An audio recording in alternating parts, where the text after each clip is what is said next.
If there's one animal that lives up to the saying, "You are what you eat," it's probably the giant panda. Nearly every aspect of a panda's life revolves around bamboo.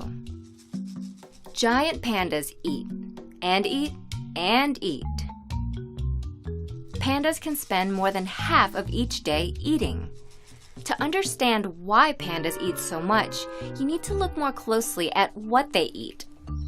Bamboo, a giant woody grass, is a very poor nutritional source, low in protein and high in fiber that pandas can't digest well.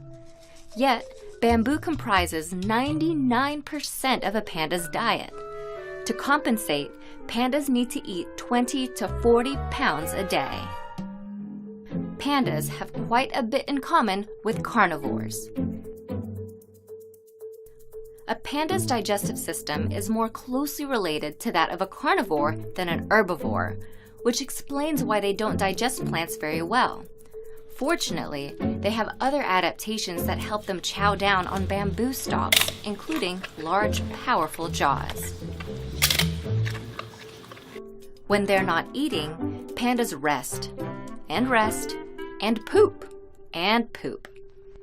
Since they don't digest bamboo very well, pandas end up passing a lot of it as waste, which unsurprisingly contains a lot of undigested bamboo bits. Pandas defecate more than 100 times a day, producing more than 40 pounds of waste. Pandas even go number 2 while they're napping.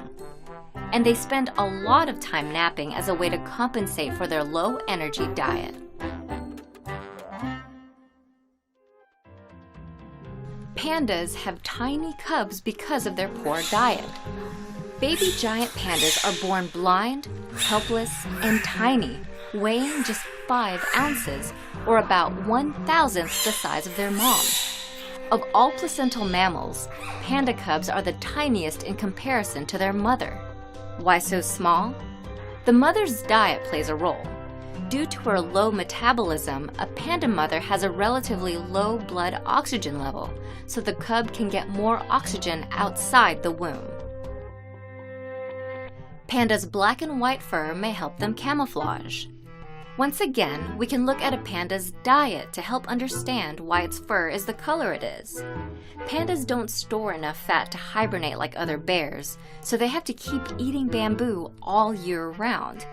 And since they're always roaming in search of bamboo, pandas are unable to shed their fur quickly enough to match their background like other animals can. So their black and white pattern may be sort of a compromise. White fur allows them to blend into snowy backgrounds. Black fur allows them to blend into shady forest backgrounds. Historically, pandas inhabited a much wider range than they do today and faced multiple predators. So at the time, they may have relied more on their camouflage ability. Today, pandas are not at as high a risk from predators, but rather from a loss of bamboo. The good news is that the giant panda's conservation status was recently upgraded from endangered to vulnerable.